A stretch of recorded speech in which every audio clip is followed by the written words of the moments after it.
Bonjour à tous et bienvenue dans Stay On Side, notre émission foot pour Circus Daily. Aujourd'hui, un chroniqueur habitué de notre émission, Philippe Van de Waal. Bonjour Phil. Salut. Et on va commencer tout de suite avec le gros morceau de la semaine, la Champions League, avec l'Union Saint-Gilloise qui va affronter le PSV ce mardi et Bruges qui va jouer contre Monaco jeudi. Monaco, pas des très bons souvenirs pour toi, si je ne me trompe pas?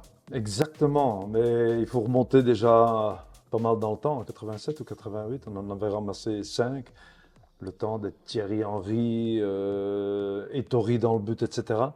Mauvais souvenir, mais quand même une expérience. On est quelques années plus tard. Qu'est-ce que peut faire le club de Bruges face à Monaco, en sachant que voilà, Bruges s'est fait piéger samedi soir sur le terrain de la Louvière, une défaite 1-0, un penalty raté aussi dans les dernières minutes par Tsolis, un gardien qui a fait une erreur, Nordin Jakers. Voilà, quel est ton débriefing de ce match et qu'est-ce que Bruges peut faire face à Monaco? Ben, écoute, j'étais déjà présent, j'étais invité par le président Kuraba, j'étais avec Enzo Schifo, un ancien collègue.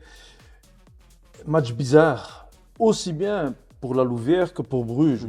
Je ne vais pas dire que Bruges les prenait de haut en début de match, mais ils se sont rendus compte que le match allait se passer, c'était pas évident. On sentait déjà dans les premières minutes du match, il n'y avait pas une provocation de la Louvière, mais tu sentais que ils ne se faisaient pas bouger, quoi. Et Bruges, ben, ils ont continué à jouer en se disant bah, on va marquer, ça va aller.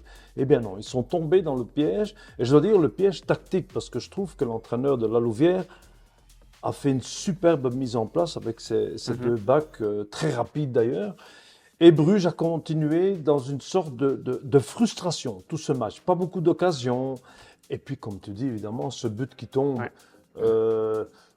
après un bon arrêt, parce que Jakers, je trouve qu'il fait un match correct dans l'ensemble, mais avec toute cette polémique qu'on a créée les derniers temps avec ce switch entre Mignolet qui joue 3 matchs et lui qui en joue 2, et puis on change de nouveau. Moi, j'ai dit depuis le début, je ne suis pas fan de ça. Bon, maintenant, je peux comprendre, et c'est vrai qu'il y a beaucoup de matchs pour le moment, aussi bien en Jupiler League, en combinaison avec la Champions League et la Crocky Cup. Mais je suis peut-être un peu plus vieux et plus classique de dire non, moi je vais pour un numéro 1, je prends Mignolet pour la Coupe d'Europe et pour le championnat et je mets par exemple, parce que c'est un peu la mode des dernières années, Jakers, le futur numéro 1 de Bruges, pour la Coupe de Belgique. Eh bien non, parce que je me suis dit, tu peux avoir deux gardiens, deux super gardiens, tous les deux dans leur style, un expérimenté, etc., Simon Mignolet, et Jakers, le talent qui arrive, qui a déjà 28 ans entre nous. Ouais. On est d'accord? Mais de deux très bons gardiens, tu pourrais mentalement redevenir peut-être avec un gardien et demi, je ne l'espère pas, un peu affaibli à cause de ça. Et ça se voit maintenant, parce que déjà, Gant, bon, tous les gardiens font des fautes, ils en font et ils en feront encore, ça c'est clair. Mais on voit que Jakers, c'est déjà la deuxième, je ne vais pas dire boulette, c'est exagéré, mais appréciation un peu moins claire. Et tu vois, à sa figure, tout de suite, à son body language, comme on dit, tu vois qu'il disait ah, merde, hein, on va de nouveau recommencer en disant. Donc, au point de vue mental, c'est pas idéal, ni pour Jakers, ni pour Mignolet. Ici, le match est jeudi, c'est le club de Bruges face à l'AS Monaco, un club du top en Belgique face à un club du top en France. C'est un peu voilà, le combat entre deux championnats. Qui est-ce que tu vois émerger dans ce duel? Voilà, on sait que si les ambitions du président Verhaeghe de Bruges est toujours de concurrer les plus grands, ben, cette année il est servi. Monaco, oui, mais certainement Barcelone, Bayern, ils vont confronter, ils vont se battre contre les plus grandes nations, les plus grandes équipes en Europe.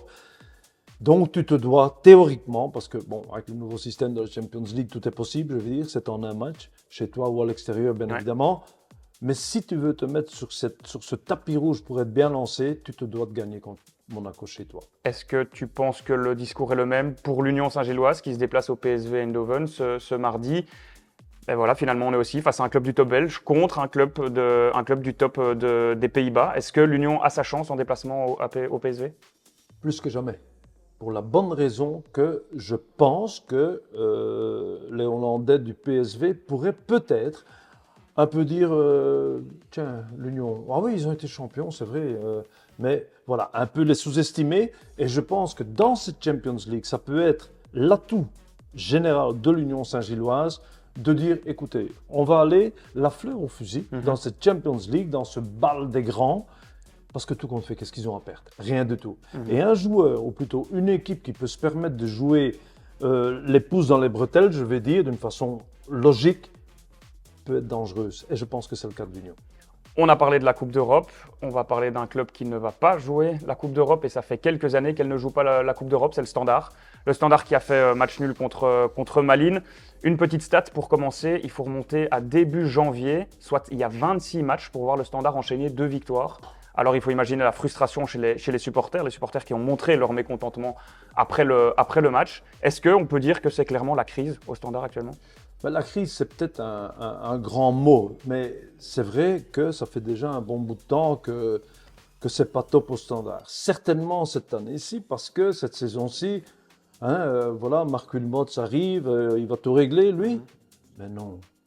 La preuve, c'est que Rednic, le pauvre, il vient et après, parce que les points qu'ils ont, le Standard, les pauvres points qu'ils ont jusqu'à présent, la plupart, je pense que... En grande majorité, Rednic, Evrard qui a pris un seul point. Un seul point. Donc, pourquoi, comment? Je ne suis pas en interne, je ne peux pas te dire les choses. J'ai lu un peu les réactions de Rednic. Maintenant, il a enfin dit pourquoi il n'avait pas grand-chose à dire. C'était Wilmots qui décidait de tout, etc. Je peux comprendre en tant que T1 que c'est pas évident de travailler comme ça quand on te retire un peu ta crédibilité. Maintenant, de toute manière, il y a une chose qui va déterminer la saison, ce sont les résultats. Si Evrard arrive à faire quelque chose au point de vue résultat, à remettre le train, je vais dire, sur les rails, oui, ça sera bien. Et si c'est pas bien, qu'est-ce qui va se passer? Il va se faire virer au mois de février, Wilmots va reprendre l'équipe, il va sauver son club. Est-ce que ça va aller mieux? Je ne sais pas. J'irai pour une stabilité et pour le calme au Standard. Je trouve que les supporters sont déjà restés calmes pas mal de temps. Jusque quand, je ne sais pas. Donc, essayons d'avoir une stabilité, mais certainement des résultats. Dernier sujet, le Sporting d'Anderlecht. Et pour parler du Sporting, moi j'ai une question à l'ancien footballeur professionnel que tu étais. Est-ce que quand il y a du grabuge en coulisses, Anderlecht n'a actuellement pas de président, est-ce que ça peut avoir un impact sur les joueurs dans le vestiaire et donc sur les prestations sur le terrain? Absolument, parce que on parle d'Anderlecht maintenant dans ce cas-là, on a parlé de l'Union où c'est stable et où tout va bien, on change, on vend des joueurs, on en ramène, tout le monde s'adapte et c'est reparti. Anderlecht, non. Et tu dis, c'est au-dessus que ça commence un peu à fumer, etc. Maintenant, je pense qu'il y a un pas qui a été fait, Van den Houten n'est plus là, c'est Mark Cook qui va lui redistribuer les cartes.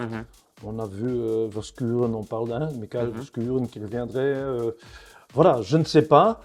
Je pense que le scénario de ce match-là contre Genk à 10, jusqu'à la fin du match, le décor était planté. Mark Cook avec son veston mauve, etc. Lukaku, Vertonghen, Dries Mertens. C'était peut-être le moment de faire la fête parce que tu aurais pu gagner 1-0. Faire la farandole après dans les buvettes, etc. Oui, l'air nouveau est là avec Cook, mais bam, tu ramasses un goal en dernière minute, malgré que contre 10 joueurs, ils ont fait un match, je veux dire, correct. Au classement général, ils sont bien, ils sont là, 4e avec un match de moins, c'est pas mauvais. Maintenant, encore une fois, j'irais plus revendiquer comme au Standard, stabilité, pas de panique, et on va voir ce que Cook va nous sortir de son chapeau de musicien. Anderlecht qui aura rapidement l'occasion de se rattraper, tout comme le Standard. Mais avant, il y aura Bruges, il y aura l'Union. Ce seront des matchs qu'on décortiquera la semaine prochaine. On fait ça. Avec toi. Merci beaucoup, Phil.